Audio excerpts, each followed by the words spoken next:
कम मदद मिलने पर नेता प्रतिपक्ष तेजस्वी यादव ने पीएम मोदी पर जमकर निशाना साधा। उन्होंने पीएम मोदी पर भेदभाव का आरोप लगाया। उन्होंने कहा कि पीएम मोदी केवल गुजरात का प्रमोशन करते हैं, बिहार के लिए वो कुछ नहीं करते। उन्होंने कहा कि गुजरात को खेल के लिए 600 करोड़ से अधिक, लेकिन बिहार को केवल 20 करोड़ दिए गए।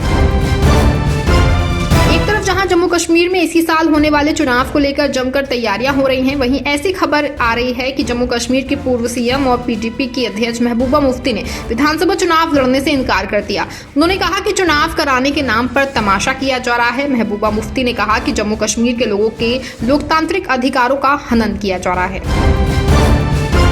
अमेरिकी short seller firm Hindenburg research की नई रिपोर्ट आने के बाद सियासी बवाल मचा हुआ है। ऐसे में अब इस पर अडानी समूह ने रिपोर्ट पर अपनी पहली प्रतिक्रिया दी है। अडानी समूह ने हिंडनबर्ग के द्वारा लगाए गए आरोपों से इनकार करते हुए रविवार को कहा कि किसी भी चीफ माधवी बुच के साथ उनका कोई कमर्शियल कनेक्शन नहीं है। उसका दावा हिंडनबर्ग की रिपोर्ट में किया गया है।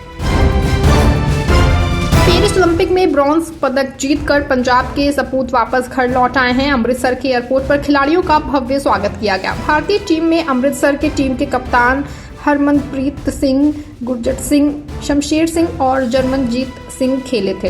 एयरपोर्ट पर स्वागत के बाद टीम श्री हरिमंदिर साहिब नतमस्तक हुई। खिलाड़ियों के स्वागत में कुलदीप सिंह धारीवाल व हरभजन सिंह ईटीओ भी पहुंचे।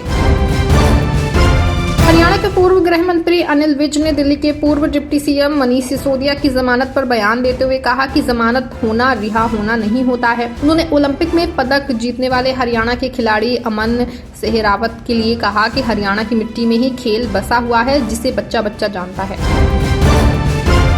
हिमाचल प्रदेश के भाजपा अध्यक्ष राजीव बिंदल ने हिमाचल सरकार पर जमकर निशाना साधा। उन्होंने कहा कि कांग्रेस सरकार में जनता पर लगातार बोझ डाला जा रहा है। हिमाचल सरकार ने लोगों की परेशानियों को कम करने के बजाय और बढ़ा दिया है।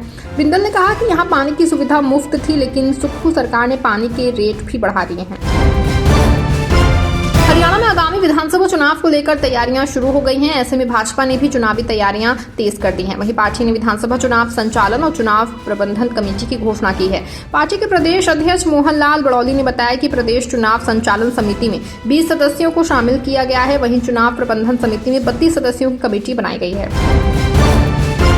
सेबी प्रमुख माधवी बुच और उनके पति पर लगे आरोपों वाली हिंडनबर्ग रिपोर्ट पर कांग्रेस नेता पवन खेड़ा ने कहा कि दूध का दूध पानी का पानी अपने आप सामने आ गया। भारत सरकार ने कोई विशेष जांच की तरफ ध्यान नहीं दिया था। हिंडनबर्ग ने ही एक और रिपोर्ट निकाली जिसमें उनका सारे कारनामे सबके सामने आ गए हैं। ऑफशोर कंपनी में उनके निवेश सामने आ गए। जब सब कुछ सामने है तो सवाल उठता है कि माधवी बुच को जब सेबी का प्रमुख बनाया था तब क्या भारत सरकार को ये जानकारी नहीं थी? केंद्रीय कृषि मंत्री शिवराज सिंह चौहान ने भोपाल में एक प्रेस कॉन्फ्रेंस किया। इस दौरान उन्होंने कृषि, बीज, खाद, किसानों को सब्सिडी सहित कई मुद्दों पर जवाब दिया। इस दौरान कृषि मंत्री शिवराज सिंह चौहान ने कहा कि आज लगभग 50% लोगों को रोजगार कृषि देता है। अर्थव्यवस्था में भले ही 17% से ज्यादा है। किसान अगर उत्पाद है तो सबसे बड़ा उपभोक्ता भी है। उन्होंने कहा कि किसान कुछ खरीदता है, उससे जीडीपी बढ़ती है।